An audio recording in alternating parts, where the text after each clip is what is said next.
నమస్తే అండి. చూస్తున్నారు కదా పైన పిక్ అనేది కస్టమర్ ఆ డిజైన్ పెట్టి బోట్ నెక్ ఆ డిజైన్ పెట్టి కుట్టమన్నదండి. నేను ఆ విధంగానే కుట్టానండి. శారీలో శారీ కాకపోతే ఆ డిజైన్కు కొంచెం పైపింగ్ ఇచ్చానండి. అంటే బ్లౌజ్ పీస్ తీయంగా కొంచెం శారీలో క్లాత్ వచ్చింది, దాన్ని కూడా వేస్ట్ చేయకుండా డిజైన్కి అయితే పైపింగ్ వేశాను. హ్యాండ్స్కి ఏమో చిన్నగా బార్డర్ లెక్క కుట్టానండి.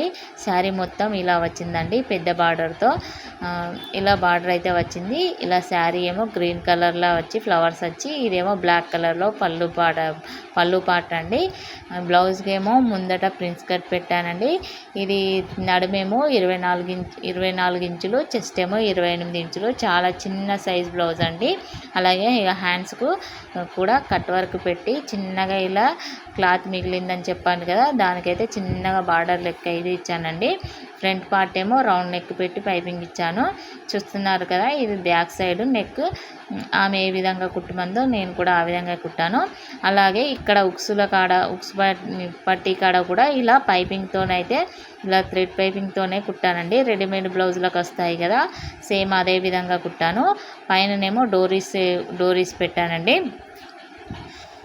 ఇలా హ్యాండ్స్కి అయితే ఇలా కుట్టాను. ఇక్కడ చూస్తున్నారా, చంక భాగంలో ప్లస్ గుర్తు కూడా ఎంత మంచిగా వచ్చిందో. నచ్చిందా ఫ్రెండ్స్ బ్లౌజ్ అయితే? డిజైన్ నచ్చిందా? నచ్చితే మాత్రం ప్లీజ్ ఒక లైక్ ఇవ్వండి. అలాగే ఛానల్ని సబ్స్క్రైబ్ చేయండి. కొత్తగా చూస్తున్న వారైతే ప్లీజ్ ఛానల్ని సబ్స్క్రైబ్ చేసి లైక్ అయితే ఇవ్వండి ఫ్రెండ్స్.